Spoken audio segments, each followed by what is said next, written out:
not going to talk too long, guys. How many of you guys feel like you're on the verge of breakthrough in your life? There's something that's got to give. You're in a position where there's things going on at home, maybe at school or whatever, but you're like, something's got to give. I want to go either deeper in God, or I just need this out of my life. Raise your hand? No? Okay. Got a couple people. We wanted to kind of tag team this week, but we're just kind of talking about some things and what to talk about. And I really felt like, and Alicia and Stacy felt the same. They were okay with it. A breakthrough. Some of you guys are at the verge of breakthrough, and I feel in my spirit that you're on there's a spiritual breakthrough coming, but you don't know how to obtain it. I know there's a couple of you guys that have fasted and prayed before, and you feel like I got to keep fasting, I got to keep praying because nothing happens the way I want it to happen. Or I don't feel like I've reached that level that I want to reach, and I'm so scared because I feel like I'm doing something wrong. Or I feel like, maybe you're sitting here tonight and you feel like I can't ever get it right, or I always mess up in my mom and dad's eyes, I always mess up in God's eyes, and I feel like God is just this big God ready to just strike me down because I feel like I can never be good enough. Guys, breakthrough, right before breakthrough happens, there's this sense of desperation that happens, right? How many of you guys have ever been underwater for a long amount of time and you're kind of get to that point where like, I got to find up because if I don't, I'm going to pass out underwater. I'm just going to drown and die. You ever felt that? You get a little panic attack. You're kind of like, Jimmy gets stuck in a hole when he's trying to swim under. And you're like, I got to reach that light. I got to, ever seen those movies where the light's so little and you're like, it feels like it's 100 miles away and you're swimming. Have you ever felt like that in your spirit? You're just swimming so hard, you're like, I got to reach that because if I don't, I'm going to spiritually die. If I don't get to land, if I don't get to water, the air, I'm going to spiritually suffocate and I'm going to die. I feel like that I can't ever get to the top. I can't ever reach the place I want to be. And you get desperate. You get to a point to where you feel like I can't do it anymore. That's exactly the place you need to be. That's where God wants you tonight. In your lives, you got things, and breakthrough happens through God. Not through you. It's not because you fasted. It's not because you spent all day, every day reading about which those are great things to do. But it happens because God is gracious enough to pull you through. He wants you to be it. And because of your sacrifice, because you are making it a point tonight.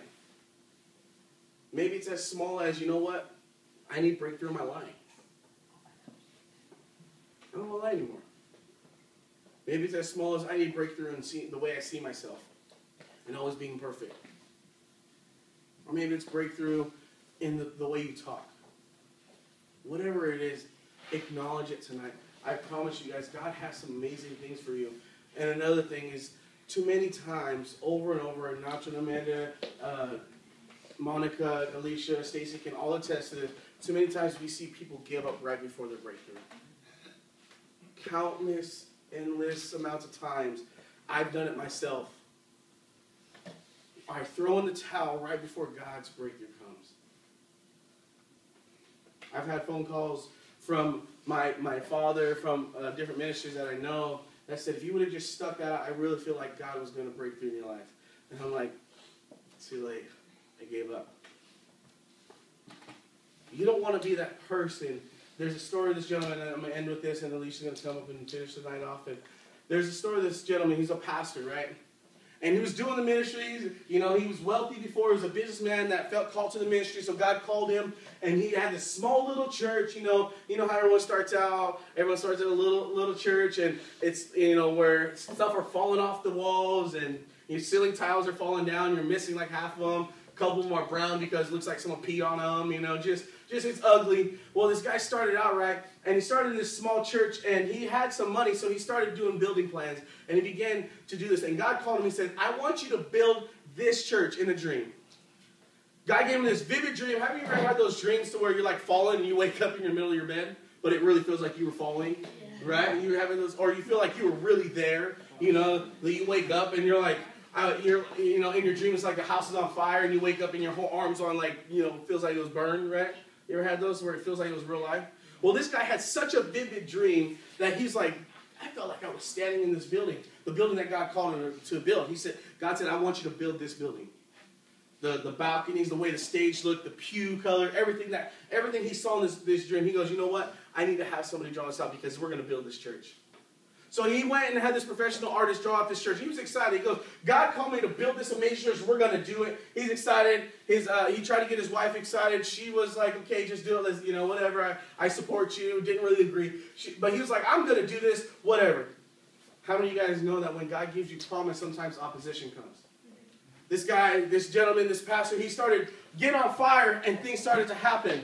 He had some bills he had to pay for the church to do this, and there were some codes that had to be done for this, and then his wife wasn't necessarily on board with everything he was doing because he was always at the church, and all these things started to happen. He started to get discouraged, and he said, you know what? I can't do this anymore. I don't feel called to be a pastor, and if this is what God is calling me to be, why is it so tough? You know what? I'm going to go back into the business world, and he gave up. He gave up. He went back into the business world, and he just made a lot of money. He still gave ties to a church. He still did all that. He was still a Christian. It wasn't like he backslid. He was just like, you know what? It's too hard. The ministry's for somebody else. I'm going to go back to being a business guy. He began to go to this church, and then this pastor was speaking in this big, beautiful church. He was just talking, and he noticed there was a guy in the back every week that would come and just cry.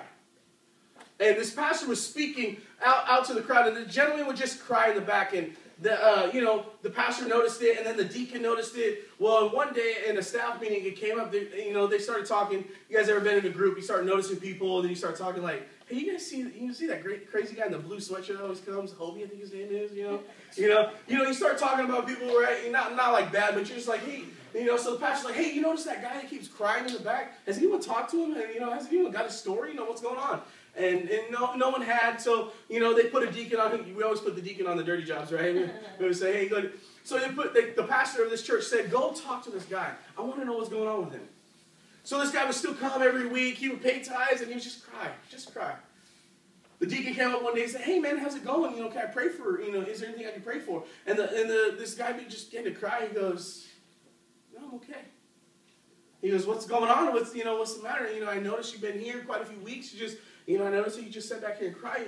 Everything okay? Is there anything I could do? And he just says, here. And he hands him a paper. This guy that would just sit in the back and cry all the time hands this deacon a paper. The deacon opens it up. And he opens up this big floor plan of a church that was drawn out in this vivid dream. And the very church that they were standing in was the church that God had called that gentleman that was sitting in the back row crying, who used to be that pastor. And the guy said, I want you to build this church. But that guy didn't, gave up, right? He was the guy that was sitting in the back crying. And the deacon looked at this paper and says, I got to show my pastor.